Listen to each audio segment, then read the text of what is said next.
ನಮಸ್ತೆ. ನಮಸ್ತೆ sir.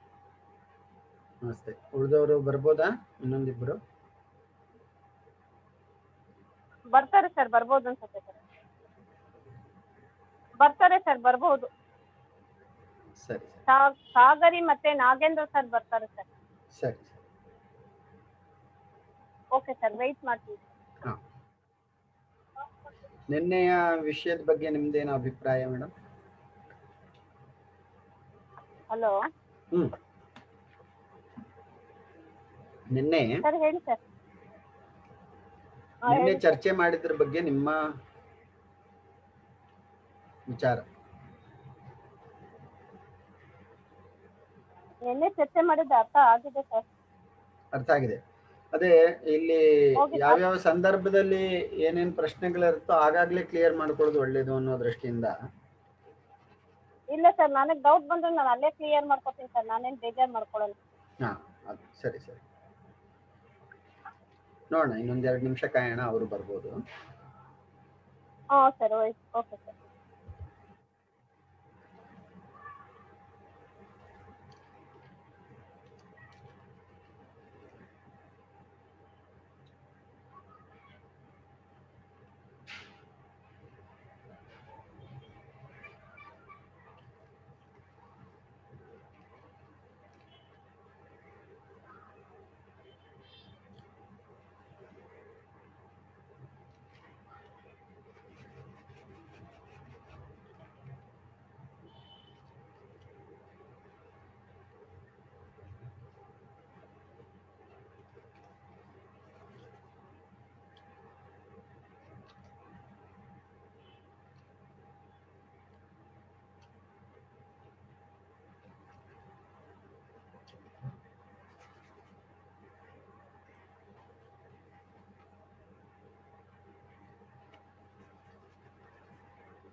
Nagendra sir ನಮಸ್ತೆ.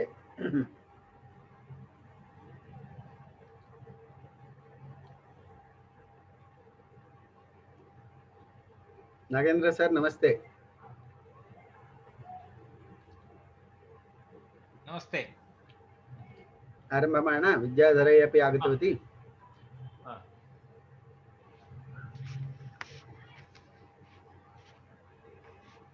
ಮುನಿತ್ರಯಂ ನಮಸ್ಕೃತ್ಯ ತದುಕ್ತಿಃ ಪರಿಭಾವ್ಯ ಚ ವೈಯಾಕರಣ ಸಿದ್ಧಾಂತ ಕೌಮುದ್ಯಂ ವಿರಚ್ಯತೆ.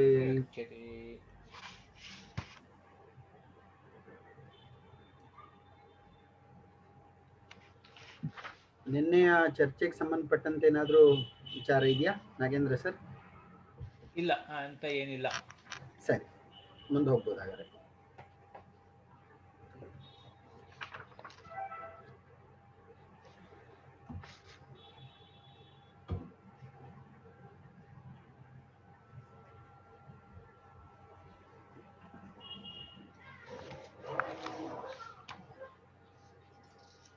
ಗೋಸ್ತ್ರಿಯೋರುಪಸರ್ಜನಸ್ಯ ಮತ್ತು ನಾವ್ಯಯಿ ಭಾವಾದತೋಂತ್ವ ಪಂಚಮ್ಯಾಹ.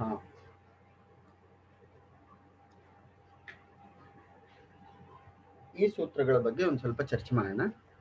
ಮೊನ್ನೆಯ ಸಂದರ್ಭದಲ್ಲಿ ಇದಕ್ಕೆ ಸಂಬಂಧಪಟ್ಟಂತೆ ಒಂದಷ್ಟು ಪ್ರಶ್ನೆಗಳು ಇತ್ತು, ಅದನ್ನು ಇವತ್ತು ತಗೋಣ. ಗೋಸ್ತ್ರಿಯೋರುಪಸರ್ಜನಸ್ಯ ಅನ್ನುವಂತಹ ಸೂತ್ರ. ಉಪಸರ್ಜನಂ ಯೋ ಗೋಶಬ್ದಃ ಸ್ತ್ರೀ ಪ್ರತ್ಯಯಾಂತಂಚ ತದಂತಸ್ಯ ಪ್ರಾತಿಪದಿಕಸ್ಯ ಹ್ರಸ್ವಃ ಸ್ಯಾತ್. ಉಪಸರ್ಜನಂ ಯೋ ಗೋಶಬ್ದಃ. ಈಗ ಪ್ರಥಮ ನಿರ್ದಿಷ್ಟಂ ಸಮಾಸ ಉಪಸರ್ಜನಂ ಅನ್ನುವಂತಹ ಸೂತ್ರದಿಂದ, ಹಾಗೆಯೇ ಇನ್ನೊಂದು ಸೂತ್ರ ಯಾವುದು? ಏಕವಿಭಕ್ತಿ ಚಾಪೂರ್ವ ನಿಪಾತೆ. ಈ ಎರಡು ಸೂತ್ರಗಳಿಂದ ಉಪಸರ್ಜನ ಸಂಜ್ಞೆಯನ್ನು ಕೊಡ್ತಾ ಇದ್ದಾರೆ. ಉಪಸರ್ಜನ ಸಂಜ್ಞೆಯನ್ನು ಪಡೆದಂತಹ ಗೋಶಬ್ದ ಯಾವುದಿದೆಯೋ ಅದು ಮತ್ತು ಸ್ತ್ರೀ ಪ್ರತ್ಯಯಾಂತ ಶಬ್ದವು ಅಂತಹ ಪ್ರಾತಿಪದಿಕದ ಹ್ರಸ್ವ ಉಂಟಾಗ್ತದೆ ಎನ್ನುವಂಥದ್ದು ಈ ಸೂತ್ರದ ತಾತ್ಪರ್ಯ. ಗೋ ಸ್ತ್ರೀಯೋಹೋ, ಗೋ ಮತ್ತು ಸ್ತ್ರೀ ಪ್ರತ್ಯಯಾಂತ ಪ್ರತ್ಯಯಗ್ರಹಣೆ ತದಂತಹ ಗ್ರಾಹ್ಯಾಹ ಅನ್ನುವಂತಹ ನಿಯಮ ಇದೆ. ಹಿಂದೆನೂ ಇದ್ರ ಬಗ್ಗೆ ಚರ್ಚೆ ಮಾಡಿದ್ವಿ. ಪ್ರತ್ಯಯವನ್ನ ಹೇಳಿದ್ರೆ ಪ್ರತ್ಯಯಾಂತ ಅಂತ ಭಾವಿಸ್ಬೇಕು. ಈಗ ಸ್ತ್ರೀ ಅಂದ್ರೆ ಸ್ತ್ರೀ ಪ್ರತ್ಯಯಾಂತ ಅಂತ ತಿಳ್ಕೊಳ್ಬೇಕು. ಗೋ ಶಬ್ದದ್ದು ಮತ್ತು ಸ್ತ್ರೀ ಪ್ರತ್ಯಯಾಂತದ್ದು ಈ ಎರಡರ ಉಪಸರ್ಜನ ಸಹಿತವಾದಂತಹ ಈ ಎರಡರ ಪ್ರಾತಿಪದಿಕವು ಹ್ರಸ್ವತ್ವವನ್ನು ಪಡ್ಕೊಳ್ತದೆ. ಅವ್ಯಯೀ ಭಾವಶ್ಚ ಇತ್ಯವ್ಯಯತ್ವಂ, ಅವ್ಯಯೂ ಆಗುತ್ತೆ ಅಂತ ಹೇಳಿ ಈ ಸೂತ್ರದ ಅರ್ಥ. ಇನ್ನು ನಮಗೆ ಇದರ ಉದಾಹರಣೆಯನ್ನ ಇಲ್ಲಿ ಈ ಸೂತ್ರದ ಅಂಗವಾಗಿ ಕೊಡ್ಲಿಲ್ಲ, ಮುಂದೆ ಕೊಡ್ತಾರೆ.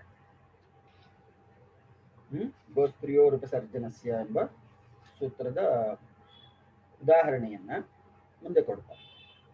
ಈಗ ಗೋ ಶಬ್ದವು ಏನಾಗುತ್ತೆ? ಉಕಾರ ಅಂತವಾಗುತ್ತೆ. ಉಪಸರ್ಜನ ಸಂಜ್ಞೆಯುಳ್ಳಂತಹ ಸ್ತ್ರೀ ಪ್ರತ್ಯಯಾಂತ ಪ್ರಾತಿಪದಿಕವು ದೀರ್ಘ ಇದ್ರೆ ಅದು ಹ್ರಸ್ವ ಆಗ್ತದೆ. ಇನ್ನು ಮುಂದಿನ ಸೂತ್ರ ನಾವ್ಯಯಿ ಭಾವಾದತೋಂತ್ವ ಪಂಚಮ್ಯಾಹ. ಸೂತ್ರವನ್ನ ಸ್ವಲ್ಪ ಬಿಡಿಸ್ಕೊಳ್ಳೋಣ. ನ ಅವ್ಯಯಿ ಭಾವಾತ್ ಅತಃ ಅಂ ತು ಅಪಂಚಮ್ಯಾಹ ಪಂಚಮೀಂ ವಿನಾ. ಇಲ್ಲಿ ವೃತ್ತಿ ಹೀಗಿದೆ: ಅದಂತಾದ ಅವ್ಯಯಿ ಭಾವಾತ್ ಸುಪಃ ನ ಲುಕ್ ತಸ್ಯ ತು ಪಂಚಮೀಂ ವಿನಾ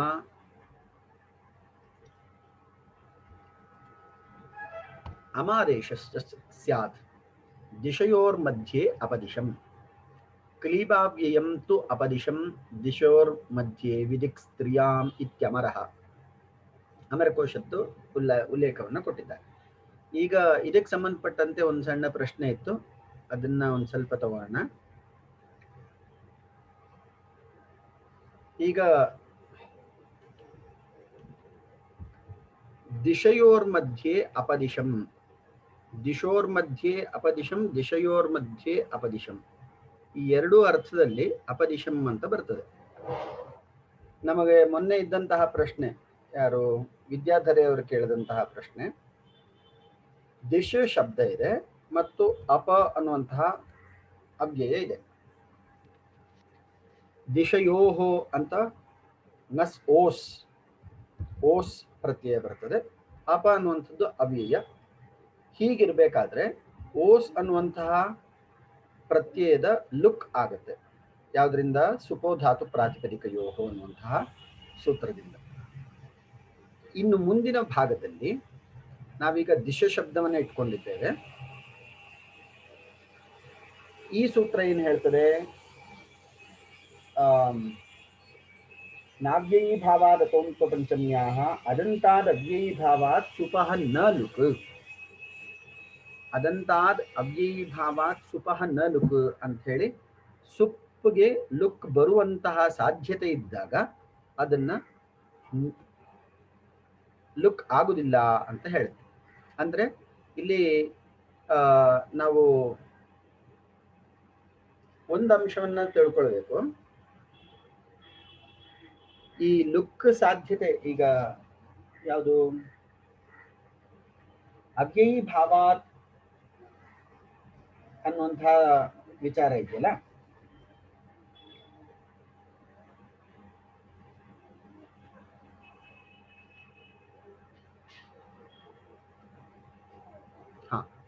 ಇಲ್ಲಿ ದಿಶಯೋಹೋ ಅನ್ನುವಂತಹ ವಿಭಾಗ ಆದ್ಮೇಲೆ ನಮಗೆ ಎರಡು ಸಂದರ್ಭದಲ್ಲಿ ಸುಪ್ ಏನು ಪ್ರತ್ಯಯ ಬರ್ತದೆ. ಒಂದು, ನಾವು ಅಸ್ವಪದ ವಿಗ್ರಹ ಮಾಡಿದಾಗ ಅಥವಾ ಅಲೌಕಿಕ ವಿಗ್ರಹವನ್ನು ಮಾಡಿದಾಗ ದಿಶಯೋಹೋ ಅಂತ ಇದ್ದದ್ದನ್ನ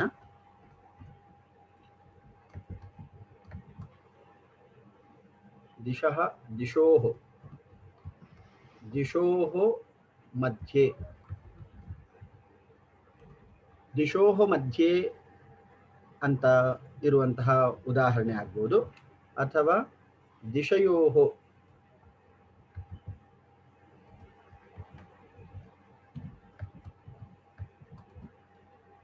ಇಲ್ಲಿ ಒಂದು ದಿಕ್ ಶಬ್ದ ಇದೆ, ಇನ್ನೊಂದು ದಿಶಾ ಅಂತ ಶಬ್ದ ಇದೆ.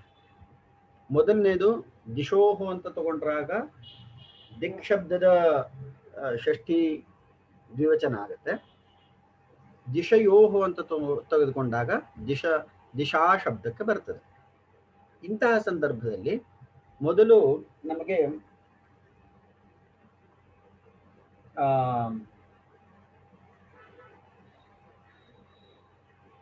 ಇಲ್ಲಿ ಅಪ ದಿಶ ಪ್ಲಸ್ ಸು,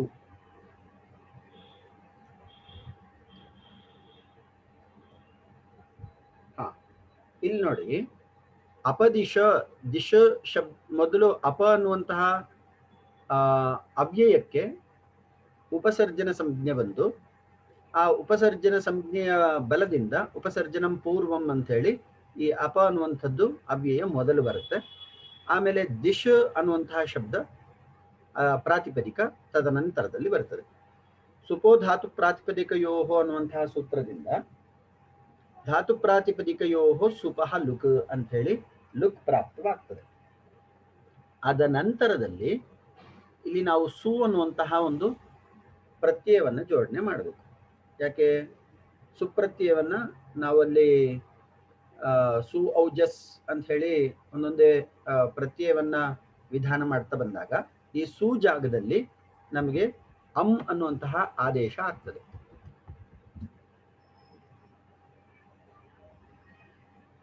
ನ ಅವ್ಯಯೀಭಾವಾತ್ ಅತಃ ತು ಅಪಂಚಮ್ಯಾಹ, ಸು ಜಾಗದಲ್ಲಿ ಅನ್ನುವಂತಹ ಆದೇಶ ಆಗುತ್ತೆ.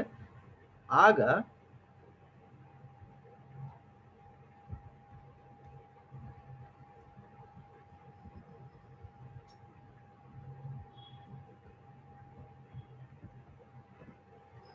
ಅಪದಿಶ್ ಪ್ಲಸ್ ಅಪದಿಶಂ ಎಂಬ ಶಬ್ದ ಸಿದ್ಧಿ ಆಗ್ತದೆ.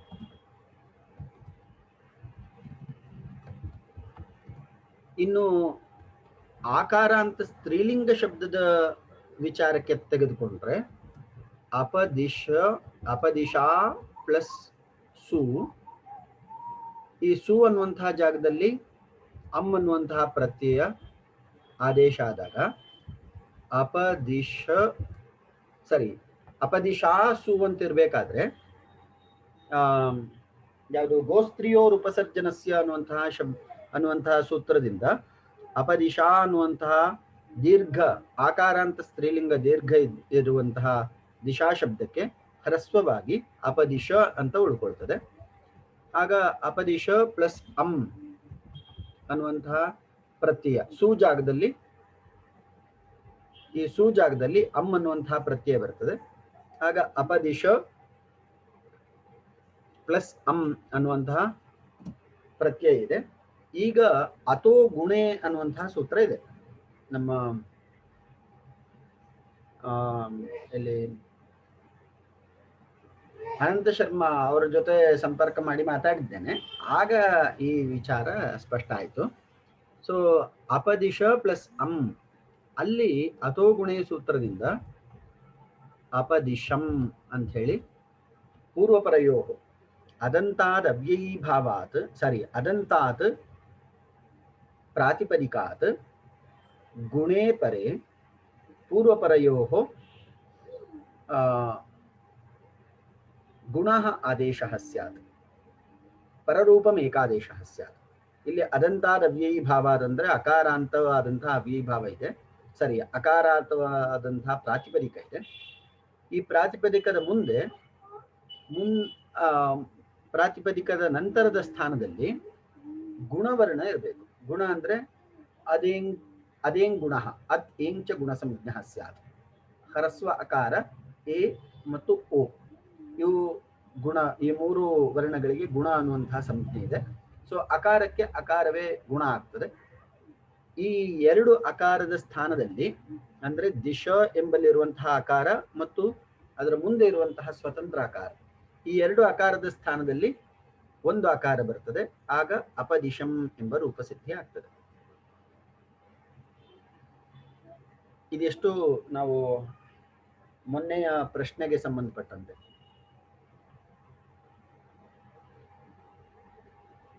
ಇದ್ರ ಬಗ್ಗೆ ಏನಾದ್ರೂ ಕೇಳುದಿದೆಯಾ? ನಾಸ್ತಿ ಸ್ಪಷ್ಟಂ. ಉಳಿದವರಿಗೆ ಸ್ಪಷ್ಟ ಇದೆಯಾ? ಇಲ್ಲ ಸರ್. ಸ್ಪಷ್ಟ ಇಲ್ಲ? ಇಲ್ಲ ಸರ್. ಯಾವ ಹಂತದಲ್ಲಿ ಸ್ಪಷ್ಟ ಇಲ್ಲ? ಅದು ನನ್ಗೆ ಸಂಪೂರ್ಣವಾಗಿ ಅದು ಅರ್ಥ ಆಗ್ಲಿಲ್ಲ ಸರ್. ಈಗ ಒಂದು ಅಂಶ ತಿಳ್ಕೊಳ್ಳಿ. ಈಗ ದಿಶೆಯೋರ್ ಮಧ್ಯೆ ದಿಕ್ ಶಬ್ದ ಇದೆ. ಅಲ್ಲಿ ಒಂದು ಉದಾಹರಣೆ ಏನು ಕೊಟ್ಟಿದ್ದಾರೆ, ದಿಶೆಯೋರ್ ಮಧ್ಯೆ ಅಪದಿಶಂ, ದಿಶೋರ್ ಮಧ್ಯೆ ಅಪದಿಶಂ ಎಂಬುದಾಗಿ.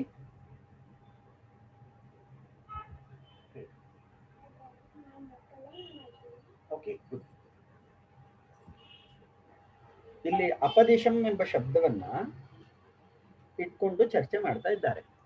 ಅಪದಿಶಂ ಎಂಬ ದಿಶಾ ಅನ್ನುವಂಥದ್ದು ಆಕಾರಾಂತ ಸ್ತ್ರೀಲಿಂಗ ಮತ್ತು ಶಕಾರಾಂತ ಸ್ತ್ರೀಲಿಂಗ, ಹಾಗೆಯೇ ಆಕಾರಾಂತ ಸ್ತ್ರೀಲಿಂಗ ಎರಡು ಶಬ್ದ ಇದೆ.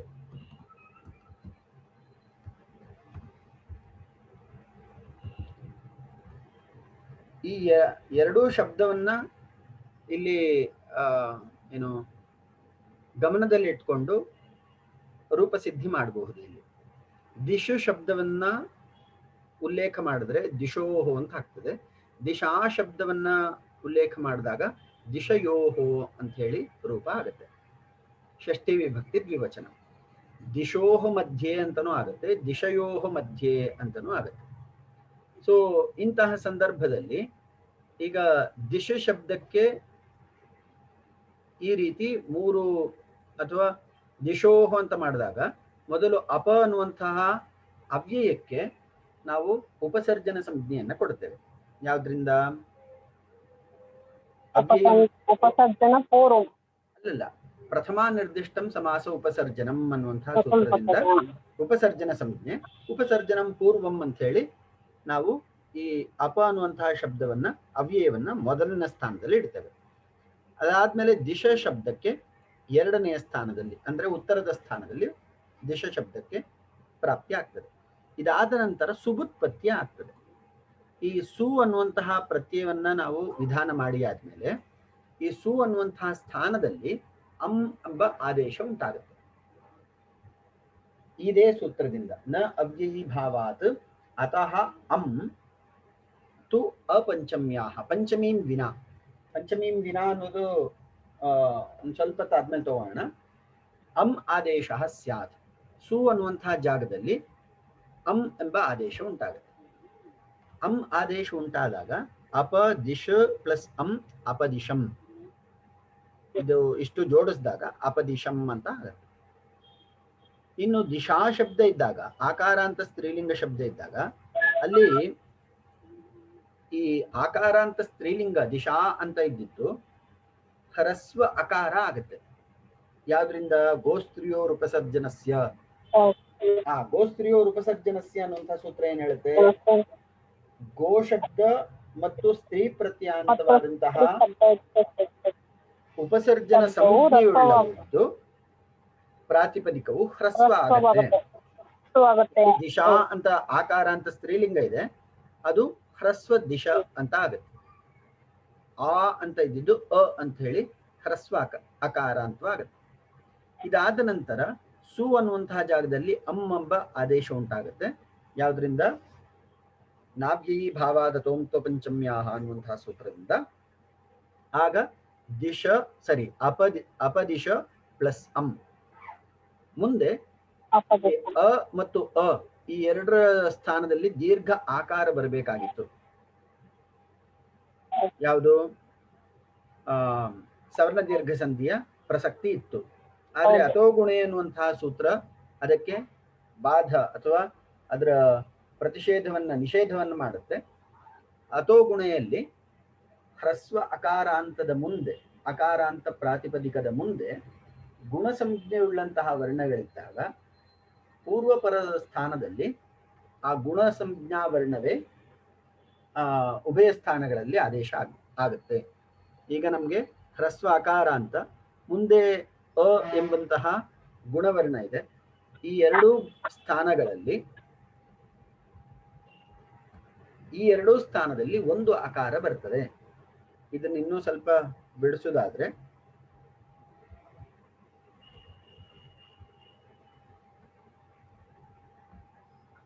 ಈ ಶಕಾರವನ್ನ ಸ್ವಲ್ಪ ಬಿಡಿಸುವುದಾದ್ರೆ ಶು ಪ್ಲಸ್ ಅ. ಈಗ ಈ ಎರಡು ಅಕಾರದ ಸ್ಥಾನದಲ್ಲಿ ಪರವರ್ಣ ಅಕಾರ ಎರಡು ಒಂದೇನೆ, ಆದ್ರೂ ಒಂದು ಅಕಾರ ಉಳ್ಕೊಳ್ಳುತ್ತೆ. ಆಗ ನಮಗೆ ಈ ಅಕಾರ ಲೋಪ ಆಗುತ್ತೆ. ಲೋಪ ಆದಾಗ ಅಪದಿಶಂ ಎಂಬ ರೂಪಸಿದ್ಧಿ ಆಗುತ್ತೆ. ಅರ್ಥ ಆಯ್ತು. ಇಲ್ಲಿ ಅನೇಕ ಸೂತ್ರಗಳು ಬರ್ತಾ ಇರುತ್ತೆ. ನಾವು ಸ್ವಲ್ಪ ಆಯಾ ಸೂತ್ರಗಳನ್ನ ಆ ಸಂದರ್ಭದಲ್ಲಿ ಪುನಃ ಬಳಕೆ ಮಾಡ್ತಾ ಇದ್ರೆ ಅದು ಇನ್ನೂ ಹೆಚ್ಚು ಸ್ಪಷ್ಟ ಆಗುತ್ತೆ. ಉಳಿದವರಿಗೆ ಸ್ಪಷ್ಟ ಆಯ್ತು ಅಂತ ಭಾವಿಸ್ತಾನೆ. ನಿಮ್ಗೇನಾದ್ರೂ ಪ್ರಶ್ನೆ ಇದ್ರೆ ಮುಕ್ತವಾಗಿ ಕೇಳ್ಬೋದು. ಉಪಸರ್ಜನಮಲ್ಲಿ ಗೋ ಶಬ್ದ ಮತ್ತೆ ಸ್ತ್ರೀ ಪ್ರತ್ಯಯಾಂತ ಶಬ್ದ ಅಥವಾ ಸ್ತ್ರೀಲಿಂಗ ಶಬ್ದಗಳ? ಸ್ತ್ರೀ ಪ್ರತ್ಯಯಾಂತ ಅಂದ್ರೆ ಸ್ತ್ರೀಲಿಂಗ ಶಬ್ದ ಅಂತಾನೆ ಆಗುತ್ತೆ. ಸ್ತ್ರೀಲಿಂಗ ಶಬ್ದಗಳು ಯಾವುದೇ ಸ್ತ್ರೀಲಿಂಗ ಶಬ್ದ ಇದ್ರೂ ಆಗ್ತದೆ. ದೀರ್ಘ ಇರುತ್ತೆ. ಸಾಮಾನ್ಯವಾಗಿ ಸ್ತ್ರೀಲಿಂಗ ಶಬ್ದಗಳೆಲ್ಲವೂ ದೀರ್ಘಾಂತವಾಗಿಯೇ ಇರ್ತದೆ. ಅವು ಹ್ರಸ್ವ ಅಂತವಾಗುತ್ತೆ. ಅಲ್ಲ, ಅದು ಅಕಾರವೇ ಇರ್ಬೇಕು ಅಂತ ಏನಿಲ್ಲ, ಅಕಾರಾಂತವೇ ಇರ್ಬೇಕು ಅಂತ ಇಲ್ಲ. ಸ್ತ್ರೀ ಶಬ್ದ ದೀರ್ಘ ಇದ್ದದ್ದು ಹ್ರಸ್ವ ಆಗುತ್ತೆ ಅಷ್ಟೇ. ಈಗ ಈ ಗೌರಿ ಇದ್ರೆ ಗೌರಿ ಕಾರ ಅಂತ ಇದ್ರೆ ಈಕಾರ ಆಗತ್ತೆ. ಹೌದು ಸರ್, ಅಲ್ಲಿ ಸ್ತ್ರೀ ಪ್ರತ್ಯಯಗಳ ಒಟ್ಟು 6 ಇದೆ. ಆ 6 ಪ್ರತ್ಯಯಗಳು ಎಲ್ಲೆಲ್ಲಿ ಬರುತ್ತೋ ಅಲ್ಲೆಲ್ಲ ಕೂಡ ಹ್ರಸ್ವ ಅಂತ ಅರ್ಥ ಮಾಡ್ಕೊಳ್ಬೇಕಾಗತ್ತೆ. ಹೌದೌದು. ಟಾಪ್ ಡಾಪ್ ಚಾಪಡ್ ನೀಪ್ ನೀಶ್ ನೀನ್ ಈ 6 ಪ್ರತ್ಯಯಗಳಲ್ಲಿ ಎಲ್ಲವೂ ದೀರ್ಘವೇ ಇದೆ. ಆ ದೀರ್ಘ ಪ್ರತ್ಯಯಾಂತಗಳೆಲ್ಲವೂ ಕೂಡ ಹ್ರಸ್ವವಾಗ್ತದೆ. ಕರೆಕ್ಟ್.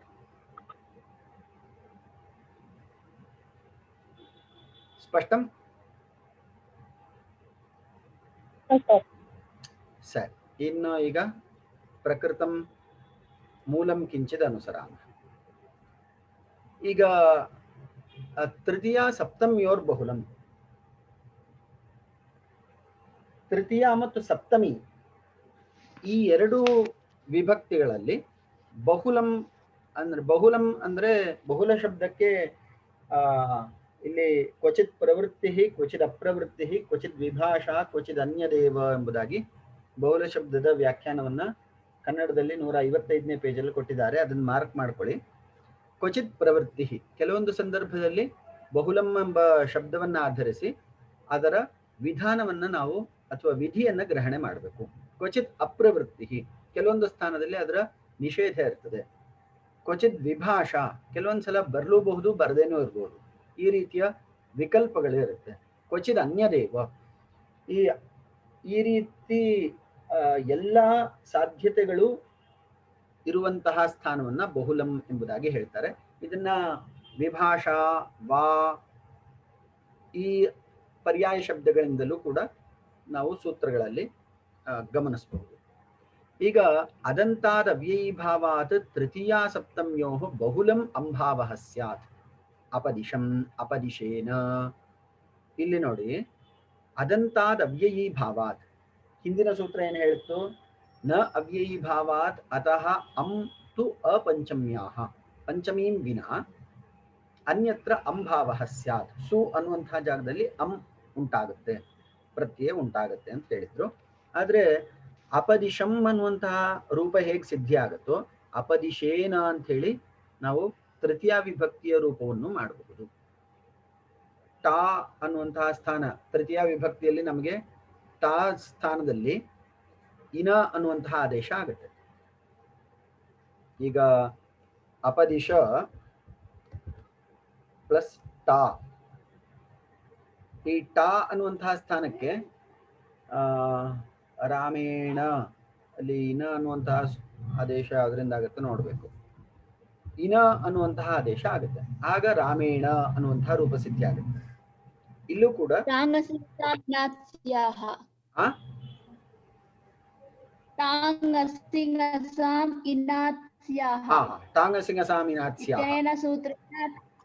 ಸತ್ಯಂ ಟಾಂಗಸಿಂಗಸಾಂ ಇನ ಆತ್ ಸ್ಯಾಹ. ಆ ಒಂದು ಸೂತ್ರದಲ್ಲಿ ಮೂರು ಪ್ರತ್ಯಯಕ್ಕೆ ಮೂರು ವಿಧಾನವನ್ನು ಹೇಳಿದ್ದಾರೆ. ಸೊ ಟಾ ಅನ್ನುವಂತಹ ಪ್ರತ್ಯಯಕ್ಕೆ ಇನ ಅಂತ ಆದೇಶ ಆಗುತ್ತೆ. ಅಪದಿಶ ಪ್ಲಸ್ ಇನ ಅಪದಿಶೇನ. ಸೊ ಈ ತೃತೀಯ ಸ್ಥಾನದಲ್ಲೂ ಕೂಡ ನಾವು ವಿಕಲ್ಪವಾಗಿ ಅಂಭಾವವನ್ನು ಪಡ್ಕೊಳ್ಬಹುದು ಅನ್ನುವಂಥದ್ದು ಈ ಸೂತ್ರದ ಆಶಯ. ಅದೇ ರೀತಿ ತೃತೀಯ ಸಪ್ತಮ್ಯೋ ಬಹುಲಂ, ಸಪ್ತಮಿಗೆ ಏನಂತ ಕೊಟ್ಟರು? ಅಪದಿಶೇ ಅಪದಿಶೇ.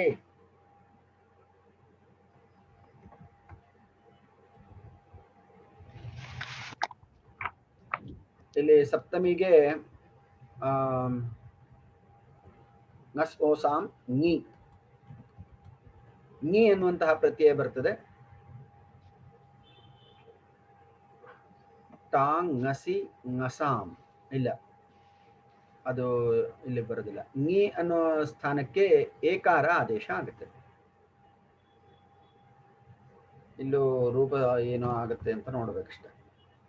ನಿಕಾರಕ್ಕೆ ಏಕಾರ,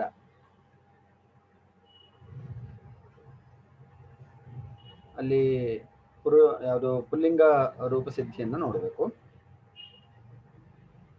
ನಸಿ ನ್ಯೋಃ ಸ್ಮಾತ್ ಸ್ಮಿನೌ न तत् सर्वशब्दस्य सर्वस्मिन् इत्यत्र सर्वस्मात् सर्वस्मिन् तत्र सः तत्सूत्रं प्रवर्तते.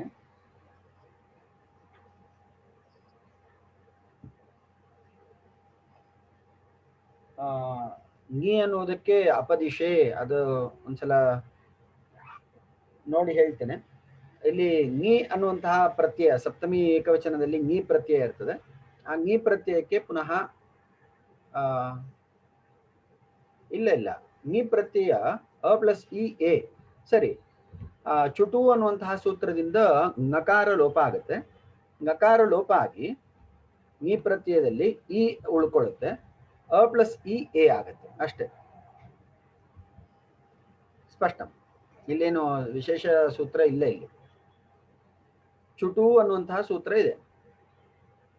ಚವರ್ಗ ಮತ್ತು ಟವರ್ಗಗಳು ಪ್ರತ್ಯಯದ ಆದಿಯಲ್ಲಿದ್ರೆ ಅಂತಹ ಚವರ್ಗ ಟವರ್ಗಗಳು ಲೋಪ ಆಗತ್ತೆ. ಇದು ಕ ಖ ಗ ಘ ङ ನೀ ಇಲ್ಲ ಇಲ್ಲ, ಇದು ಕವರ್ಗ ಬರುತ್ತಲ್ಲ. ಚುಟು ಅನ್ನುವಂಥದ್ದು ನೀ ಕಖ ಗಘಂಗ. ಚುಟು ಸೂತ್ರ ಇಲ್ಲಿ ಪ್ರವೃತ್ತಿ ಆಗುವುದಿಲ್ಲ, ಯಾಕಂದ್ರೆ ಇಲ್ಲಿ ನಕಾರ ಇದೆ. ಇಲ್ಲ, ಇದಕ್ಕೆ ಬೇರೆ ಯಾವುದೋ ಸೂತ್ರ ಇದೆ. ನಕಾರ ಲೋಪ ನಕಾರ ಲೋಪ ಬೇರೆ ಯಾವ್ದ್ರಿಂದ ಆಗ್ತದೆ? ಆದಿ ನಕಾರ ಲೋಪ ನೋಡ್ಬೇಕು. ಈಗ ನಕಾರ ಲೋಪ ಆದ್ರೆ ಮಿಕ್ಕಿದ್ದು ಇಕಾರ ಉಳ್ಕೊಳ್ಳುತ್ತೆ. ಆಗ ಅಕಾರ ಮತ್ತು ಈ ಅ ಮತ್ತು ಈ ಎರಡು ಸೇರಿ ಏಕಾರ ಆಗತ್ತೆ. ಇಲ್ಲಿ ನ ಲೋಪಕ್ಕೆ ಯಾವ ಸೂತ್ರ ಅಂತ ನೋಡ್ಬೇಕಷ್ಟೆ. ಲಶಕ್ವತದ್ದಿದೇನಾ? ಲಶಕ್ವತದ್ಧಿತೆ. ಲಶಕ್ವತದ್ಧಿತೆಯಲ್ಲಿ ಕಿಮಸ್ತಿ? ಪ್ರತ್ಯಯಾದ್ಯಾಹ ಲಶಕವರ್ಗಾಃ ಏತಃ ಸ್ಯುಃ. ಲಶಕವರ್ಗಾಃ ಪ್ರತ್ಯಯಾದ್ಯಾಹ ಲಶಕವರ್ಗಾಃ. ಸತ್ಯಂ ಸತ್ಯಂ. ಲಶಕ್ವತದ್ಧಿತೆ ಸತ್ಯಂ. ಧನ್ಯವಾದ. ಲಶಕ್ವತದ್ಧಿತೆ ಅನ್ನುವಂತಹ ಇದರಲ್ಲಿ ನಕಾರ ಲೋಪ ಆಗಿ ಈ ಅನ್ನುವಂತಹ ವರ್ಣ ಉಳ್ಕೊಳ್ಳುತ್ತೆ. ಆಗ ಅಪದಿಶ ಪ್ಲಸ್ ಈ ಅಪದಿಶೆ. ಸೊ ಇಲ್ಲಿ ನಮ್ಗೆ ತೃತೀಯ ಸಪ್ತಮ್ಯೋ ರೂಪದ್ವಯಂ ಪ್ರಾಪ್ತಂ. ಒಂದು ಅಪದಿಶೇನ ಅನ್ನುವಂತಹ ರೂಪ, ಇನ್ನೊಂದು ಅಪದಿಶೆ ಎಂಬಂತಹ ರೂಪ. ಅಪದಿಶಂ ಅನ್ನುವಂತಹ ರೂಪ ಎಲ್ಲ ಕಡೆ ಸಮಾನವಾಗಿಯೇ ಇದೆ. ಪಂಚಮಿ ಅಪದಿಶಾತ್. ಸೊ ಅಪದಿಶ ಅನ್ನುವಂಥದ್ರಲ್ಲಿ ಒಟ್ಟು 4 ರೂಪಗಳು ಮಾತ್ರ ಉಳ್ಕೊಳ್ಳುತ್ತೆ. ಅಪದಿಶಂ ಎಲ್ಲ ಕಡೆ ಸಮಾನವಾದಂತಹ ರೂಪ. ಪಂಚಮಿ ಏಕವಚನದಲ್ಲಿ ಅಪದಿಶಾತ್, ಹಾಗೆಯೇ ಅಪದಿಶೆ ಸಪ್ತಮಿಯಲ್ಲಿ, ಅಪದಿಶೇನ ತೃತೀಯದಲ್ಲಿ. ಸೊ ಈ ರೀತಿ 4 ರೂಪಗಳು ಉಂಟಾಗಲಿಕ್ಕೆ ಇಲ್ಲಿ ಸಹಾಯ ಆಗುತ್ತೆ. ಸ್ಪಷ್ಟಮಸ್ತಿ?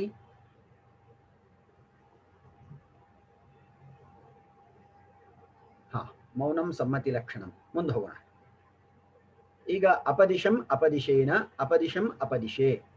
ಸೊ ತೃತೀಯ ಸಪ್ತಮ್ಯೋ ಬಹುಲಂ ಇತಿ ಸೂತ್ರಬಲಾತ್ ಅಪದಿಶೇನ ಅಪದಿಶೆ ಇತಿ ರೂಪದ್ವಯಮಪಿ ಸಾಧುತ್ವಂ ಪ್ರಾಪ್ನೋತಿ. ಬಹುಲಗ್ರಹಣಾತ್ ಸುಮದ್ರಂ ಉನ್ಮತ್ತಗಂಗಂ ಇತ್ಯಾದೌ ಸಪ್ತಮ್ಯಾ ನಿತ್ಯಂ ಅಂಭಾವಃ.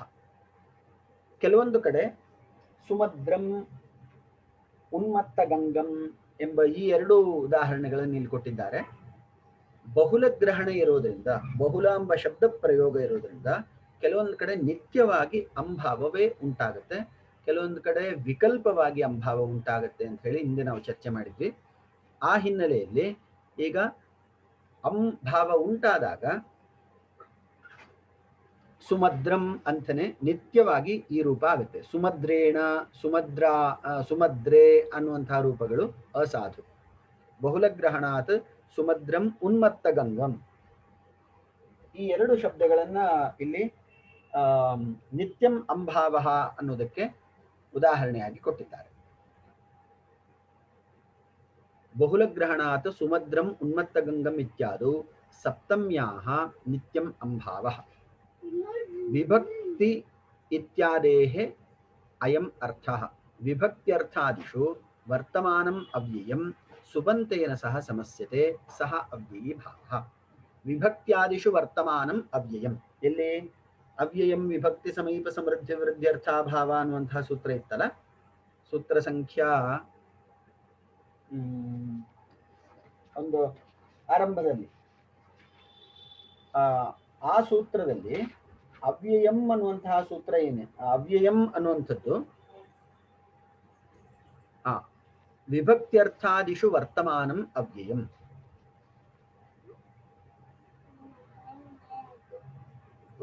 Next colouring. ನೆಕ್ಸ್ಟ್ ವಿಭಕ್ತ್ಯಾದಿಷು ವರ್ತಮಾನಂ ಅವ್ಯಯಂ ಅಂತ ಇಲ್ಲಿ ಕೊಟ್ಟಿದ್ದಾರೆ. ವಿಭಕ್ತಿ ಸಮೀಪ ಸಮೃದ್ಧಿ ಅನ್ನುವಂಥದ ಅರ್ಥದಲ್ಲಿ ಯಾವ ಅವ್ಯಯಗಳು ಪ್ರಯೋಗ ಆಗುತ್ತೋ ಅಂತಹ ಅವ್ಯಯವು ಮತ್ತೊಂದು ಸುಬಂತದೊಂದಿಗೆ ಸಮಾಸವನ್ನು ಹೊಂದುತ್ತೆ. ಇಲ್ಲಿ ಈಗ ಕೊಟ್ಟಿರುವಂತಹ ಉದಾಹರಣೆಯನ್ನ ನೋಡಿದ್ರೆ ಅಪದಿಶಂ ಎಂಬಲ್ಲಿ ಅಪ ಅನ್ನುವಂಥದ್ದು ಅವ್ಯಯ ದಿಶ ಎಂಬ ಸುಬಂತದೊಂದಿಗೆ ಸಮಾಸವನ್ನು ಹೊಂದ್ತಾ ಇದೆ. ಈ ರೀತಿ ಬೇರೆ ಬೇರೆ ಅರ್ಥಗಳಲ್ಲಿ ಅವ್ಯಯಾದಿ ಅನೇಕ ಅರ್ಥಗಳಲ್ಲಿ ಇರುವಂತಹ ವಿಭಕ್ತ್ಯಾದಿ ಅರ್ಥಗಳಲ್ಲಿರುವಂತಹ ಅವ್ಯಯವು ಮತ್ತೊಂದು ಸುಬಂತದೊಂದಿಗೆ ಸಮಾಸವನ್ನು ಹೊಂದುತ್ತೆ. ಸಹ ಅವ್ಯಯೀ ಭಾವ, ಅದು ಅವ್ಯಯೀ ಭಾವ ಅಂತ ಕರೆಸ್ಕೊಳ್ಪಡ್ತದೆ. ವಿಭಕ್ತೌ ತಾವತ್ ಹರೌ ಇತ್ಯಧಿಹರಿ, ಈ ವಿಭಕ್ತಿ ಅರ್ಥದಲ್ಲಿ ಹರೌ ಇತಿ ಅಧಿಹರಿ. ಈಗ ನಾವು ಸಮಾಸ ಪುಸ್ತಕದ ಆರಂಭದಲ್ಲಿ ಅವ್ಯಯೀ ಭಾವ ಹರೌ ಇತ್ಯಧಿಹರಿ ಅಂತ ಹೇಳಿ ಒಂದು ಉದಾಹರಣೆಯನ್ನು ನೋಡಿದ್ವಿ. ಅದೇ ಇಲ್ಲಿನ ಉದಾಹರಣೆಯನ್ನೇ ಆ ಪುಸ್ತಕದಲ್ಲೂ ಗ್ರಹಣೆ ಮಾಡಿದ್ದಾರೆ. ಅಧಿಹರಿ ಎಂಬ ಉದಾಹರಣೆಯಲ್ಲಿ ವಿಭಕ್ತಿ ಅರ್ಥದಲ್ಲಿ ಅಧಿ ಅನ್ನುವಂತಹ ಯಾವುದು ಅವ್ಯಯವು ವಿಧಾನ ಮಾಡಲ್ಪಡ್ತದೆ. ಉದಾಹರಣೆಗೆ ಹರೌ,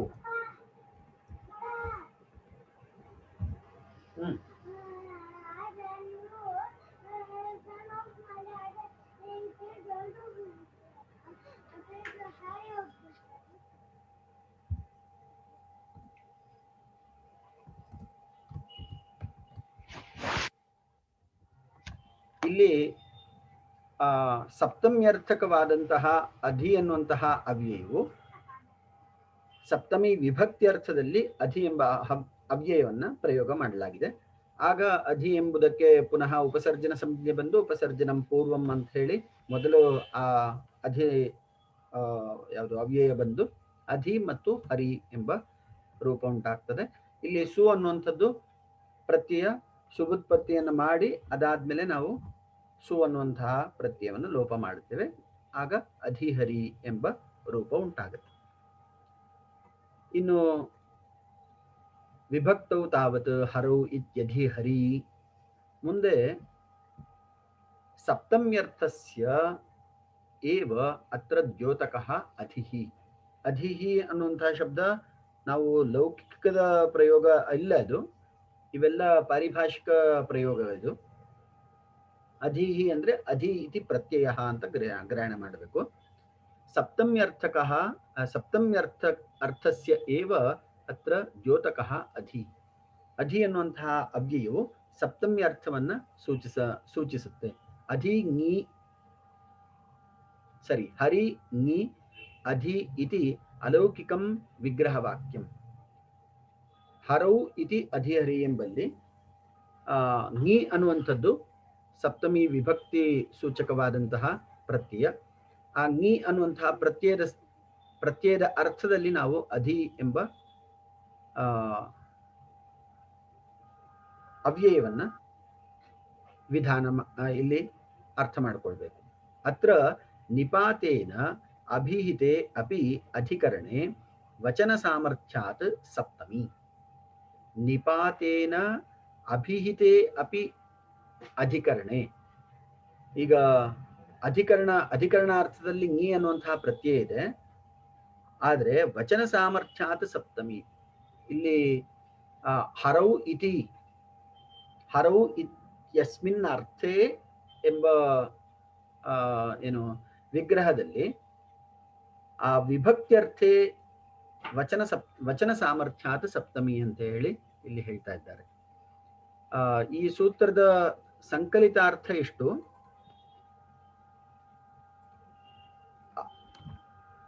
ಅವ್ಯಯವು ವಿಭಕ್ತ್ಯಾದಿ ಅರ್ಥಗಳಲ್ಲಿ ಮತ್ತೊಂದು ಸುಬಂತದೊಂದಿಗೆ ಸಮಾಸವನ್ನು ಹೊಂದುತ್ತೆ. ಅಂತಹ ಅವ್ಯಯವು ಉಪಸರ್ಜನ ಸಂಜ್ಞೆಯನ್ನು ಪಡೆದು ಪೂರ್ವಸ್ಥಾನದಲ್ಲಿ ಬರ್ತದೆ. ಇವೆಷ್ಟು ಇಲ್ಲಿ ಈ ಸೂತ್ರಗಳಿಂದ ನಾವು ಗ್ರಹಣೆ ಮಾಡಬಹುದಾದಂತಹ ವಿಷಯ. ನಮ್ದು ಸಮಯ ಮುಗಿತಾ ಬಂತು, ರೀಜಾಯ್ನ್ ಆಗೋಣ, ಮತ್ತೆ ಸೇರ್ಕೊಳ್ಳೋಣ.